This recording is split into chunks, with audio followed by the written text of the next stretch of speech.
اب ایک آدھ دن سے سوشل میڈیا پر ایک عجیب سی بات پھیلی ہوئی ہے، اور وہ یہ کہ اسلام آباد کی ایک یونیورسٹی کامسیٹس میں انگلش کے کوئی پروفیسر ہیں جنہوں نے ایک انتہائی بیہودہ اور واہیات قسم کا کوئز اپنے اسٹوڈنٹس کو دیا. اور اس کوئز کے اندر ایک تو ہوتا ہے نا حرام ریلیشن شپ کی بات، نہیں حرام سے تو بہت آگے کی بات چلی گئی ہے. یہاں پہ اللہ معاف کرے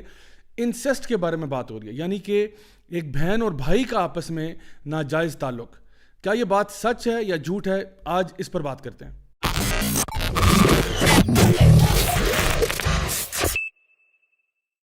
السلام علیکم ورحمۃ اللہ وبرکاتہ. میرا نام راجہ ضیاء الحق ہے، اور ایک بہت ہی عجیب خبر، اور وہ یہ کہ جی کامسیٹس یونیورسٹی اسلام آباد میں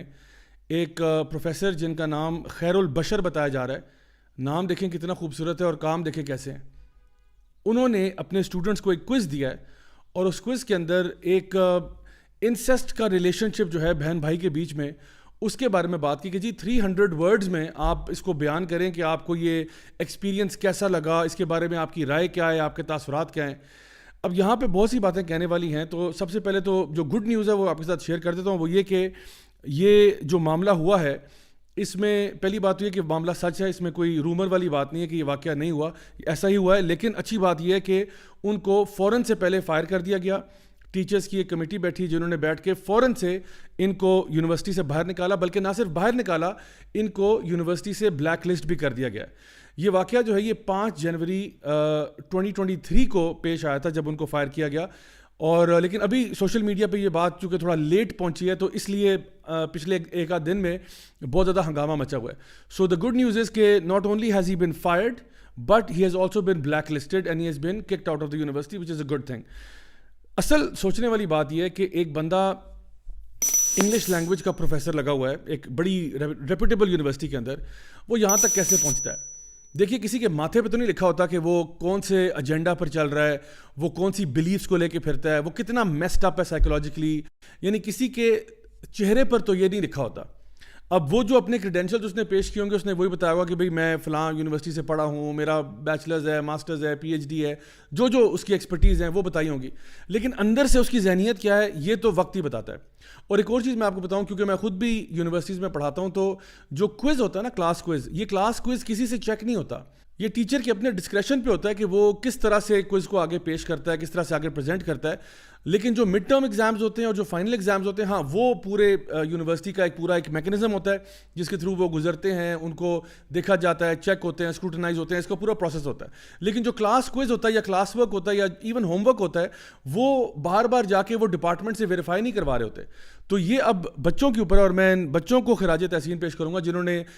فوراً سے جب ان کو کوئز ملا انہوں نے اس کو یعنی الرٹ ہوئے، انہوں نے الارم بیلز بجائیں اور انہوں نے جو اتھارٹیز ہیں ان تک بات کو پہنچایا، اور پھر اس کے بارے میں اپروپریٹ ایکشن لیا گیا. یہاں پر ایک اور سوال یہ پیدا ہوتا ہے کہ جو آج کل ہم بہت دیکھتے ہیں، شور مچا ہوا ہے LGBT ایجنڈا اور یہ سارا کچھ، یہ جو انسیسچول ریلیشن شپس ہیں یہ LGBT کا ایک نیچرل پروگریشن ہے. اور میں چیلنج کرتا ہوں کسی بھی شخص کو جو LGBT رائٹس کو ایکٹیولی پرسو کرتا ہے اور ان کو پروموٹ کرتا ہے، ان کو پروپیگیٹ کرتا ہے، کہ مجھے بتائیں آپ کس منہ سے کہہ سکتے ہیں کہ انسیسٹ جو ہے وہ یہ والا پیار ٹھیک نہیں ہے. یعنی وہ جب آپ یہ نعرہ لگاتے ہیں نا لو از لو، تو یہ بتائیں کس منہ سے آپ کہہ سکتے ہیں کہ پھر انسیسٹ ٹھیک نہیں ہے. یہ اسی LGBT ایجنڈا کی ایک فردر ایکسٹینشن ہے. اور ایونچولی جس طرح ویسٹ میں اب یہ وہاں تک آہستہ آہستہ پہنچ رہے ہیں، بلکہ ناٹ اونلی انسیسٹ بلکہ اللہ معاف کرے پیڈوفیلیا تک یہ بات جا رہی ہے کہ اگر ایک مرد اور ایک چھوٹے بچے میں بھی آپس میں اگر ایک اگریڈ اپون ٹرانزیکشن ہو رہا ہے تو اس میں کیا مسئلہ ہے؟ بہن بھائی کے بیچ میں بھی اگر ایک اگریڈ اپون ہے، دونوں آپس میں راضی ہیں، کنسینٹ ہے دونوں کا، تو واٹس دا پرابلم؟ بیکاز یہی وہ بوگس لاجک ہے جو انہوں نے تب استعمال کی تھی کہ جب یہ کہا تھا کہ جی اگر اللہ معاف کرے 2 مردوں کے بیچ میں کنسینٹ ہو جائے تو کیا فرق پڑتا ہے، 2 عورتوں کے بیچ میں کنسینٹ ہو جائے تو کیا فرق پڑتا ہے. یہ وہی لاجک ہے جو ان کو یہاں تک لے جاتی ہے کہ وہ کلاس روم کے اندر آ کے یہ بات کہتے ہیں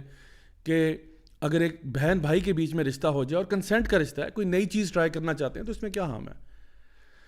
اللہ معاف کرے کس برائی کی طرف ہمارا معاشرہ جو ہے وہ جا رہا ہے. تو اب وقت آ گیا کہ ہم لوگ خود اس پہ ایکشن لیں، اور اللہ تعالیٰ جزائے خیر دے ان تمام لوگوں کو جنہوں نے اس کے اوپر اپروپریٹ ایکشن لیا، ان کو باہر نکالا، ان کو بلیک لسٹ کیا. اور اب ہماری سوچنے والی بات یہ ہے کہ کیا ہمارے اسکولوں میں وہ ایک تربیتی نظام موجود ہے جو بچوں کی تربیت کرتا ہے کہ وہ آگے جا کے جب بڑے ہوتے ہیں اور ٹیچنگ جیسے آنریبل اور نوبل پروفیشن میں آتے ہیں، تو اس قسم کی جو غلاظت ہے وہ اپنے ساتھ لے کر نہیں آتے، اس قسم کا جو ڈرٹی بیگیج ہے وہ اپنے ساتھ لے کر نہیں آتے. اس سے پتہ ہی چلا کہ آج ہمارے بچوں کی تربیت کرنا کتنا ضروری ہو چکا ہے کہ ان کی تعلیم کے ساتھ ساتھ جہاں پہ ہم ان کو انگلش پڑھاتے ہیں، اردو پڑھاتے ہیں، میتھس، کیمسٹری، فزکس پڑھاتے ہیں، ضرور پڑھائیں، ضرور پڑھائیں، ضرور پڑھائیں، لیکن اس کے ساتھ ساتھ equally important if not more important اس کے ان کی تربیت کی جائے، ان کے اندر خدا خوفی پیدا کی جائے، ان کو یہ بتایا جائے کہ ہمارا جو دین ہے وہ قرآن و سنت پر مبنی ہے، اس میں ہم کوئی ایسی بات نہیں کر سکتے، کوئی ایسا فلسفہ نہیں آگے پھیلا سکتے جو اللہ تعالیٰ کے دین سے ٹکراتا ہو، اللہ کی شریعت سے ٹکراتا ہو۔ نبی کریم صلی اللہ علیہ وسلم کی حدیث سے آپ نے فرمایا کہ اِنَّ لِكُلِّ دِینٍ خُلُقٌ وَخُلُقُ الْإِسْلَامِ الْحَیَاءُ، کہ ہمارے دین کا جو بنیادی کیریکٹرسٹک ہے، جو بنیادی صفت ہے ہمارے دین کی، وہ حیا ہے۔ اور ایک اور حدیث میں ارشاد فرمایا کہ اگر تمہارے اندر حیا نہیں ہے تو پھر جو مرضی کرو، پھر تم سے کسی بھی چیز کی امید کی جا سکتی ہے۔ اللہ تعالیٰ ہم سب کو اپنے حفظ و امان میں رکھے اور ہمیں صحیح معنوں میں دین پر عمل کرنے کی توفیق عطا فرمائے۔ والسلام علیکم ورحمۃ اللہ وبرکاتہ۔